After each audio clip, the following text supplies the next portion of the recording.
महिला दिवस के उपलक्ष्य में ये गिफ्ट के रूप में दिया कि हम आराधना करेंगे, प्रार्थना करेंगे और वचन भी प्रचार करेंगे करके, है ना। वैसे ही परमेश्वर भी महिलाओं को इस सम्मान देते हैं। कैसे स्त्रियां यीशु मसीह के पीछे चली, है ना। आज गांव में चाहिए बेटी और बेटे में भेदभाव करती हैं, परंतु हमारा परमेश्वर ऐसा परमेश्वर नहीं है जो भेदभाव करता है ना।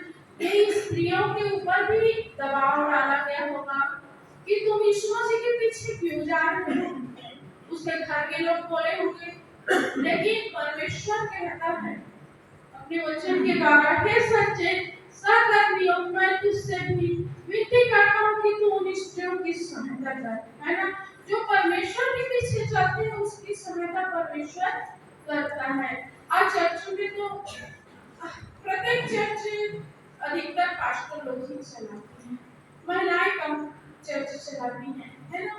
तो उस जगह में ये वचन जैसे यीशु मसीह के पीछे भी स्त्रियां चली, सेवा की, और यहाँ तक इसमें लिखा है कि वो जीवन की पुस्तक में अपने नाम को लिखा। हालेलुया। ये छोटी मोटी बात नहीं है कि हम अपना नाम जीवन की पुस्तक में लिखाएं, है ना। लेकिन परमेश्वर कहता है जो मेरे साथ चलते हैं, मेरे वचनों को बांटते हैं, जो सेवा करते हैं, है ना, उनके नाम जीवन की पुस्तक में लिखे जाते हैं। इन वचन के आधार पर उन स्त्रियों को इस सम्मान दिया गया है। हम इस तरह की पुस्तक में देखते हैं कि कैसे वो एक साधारण लड़की थी, लेकिन उसने सबसे पहले परमेश्वर को महत्व दिया, है ना। एक वचन पढ़ेंगे एस्तर की किताब से 4:16।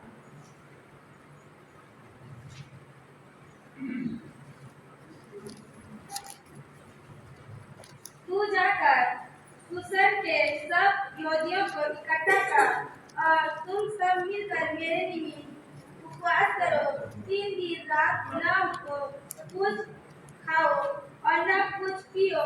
मैं भी अपनी सहेलियों सहित उसी रीति से उपवास करूंगी, और ऐसी ही दशा में मैं नियम के विरुद्ध राजा के पास भीतर जाऊंगी, और यदि नष्ट हो गई तो हो गई, नष्ट हो गई तो हो गई, है ना। अपने प्राण को उसने तुच्छ जाना, लेकिन अपने राज्य को, जैसे हम अपनी कलीसिया के लिए कैसे उपवास करते हैं, कैसे रोना गाते प्रार्थना करते हैं और भूल जाते हैं कि हम 3 दिन 4 दिन 1 सप्ताह 2 दिन उपवास करते रहते हैं, वैसे ही इस तरह भी अपने देश के लिए, अपने राज्य के लिए, है ना, वो राजा से भी नहीं डरते, है ना। हमारे पीछे कितने बोलने वाले होते हैं, हमारे परिवार वाले कि तू तो मसीह हो गई है, ईसाई हो गई है, ये हो गया है। कितनी जब हम मसीह के पीछे चलते हैं, इस तरह से भी राजा को भय नहीं माना, और वही स्त्री अपने राज्य को जीत गई और हामान जैसे दुष्ट पर जय पा गई। आज दुष्टों के कारण, है ना, हम डर जाते हैं, कई बार हमें दुष्ट डरा देता है ना, उसको भी मारने का हथियार उपवास करो, प्रार्थना करो। स्त्रियों को निर्भर पात्र के समान को बोला है, लेकिन उसे उसके पास भी पावर है।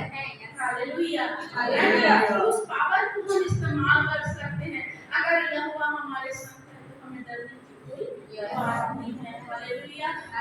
इसलिए अपने ताकत को, अपनी शक्ति को पहचानिए। कि प्रौढ़ शिक्षा की भी, है ना, जो कार्यक्रम है उसमें खाली जो अनपढ़ आदमी लोग हैं उन्हीं लोगों को नहीं पढ़ाना है, स्त्रियों को भी महत्व देना है, उनको भी जागरूक करना है, उनको भी बताना है कि कैसे पढ़े लिखे लोग कैसे होते हैं, है ना। आप भी पढ़ सकते हो, आप भी वैसे परमेश्वर का वचन, है ना। हम अपने चर्च में महिलाओं को भी अगर अवसर देते हैं तो वो भी पावरफुल बन सकते हैं। इस तरह को ये पावर किया गया और अधिक पावरफुल हो गए।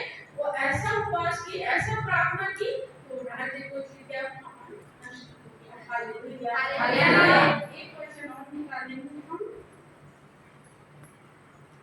यिर्मयाह 31:22।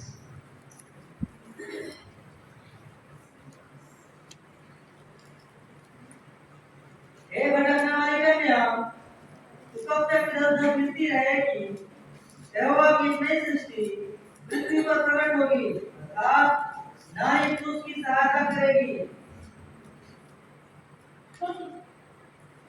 हालेलुया, है ना।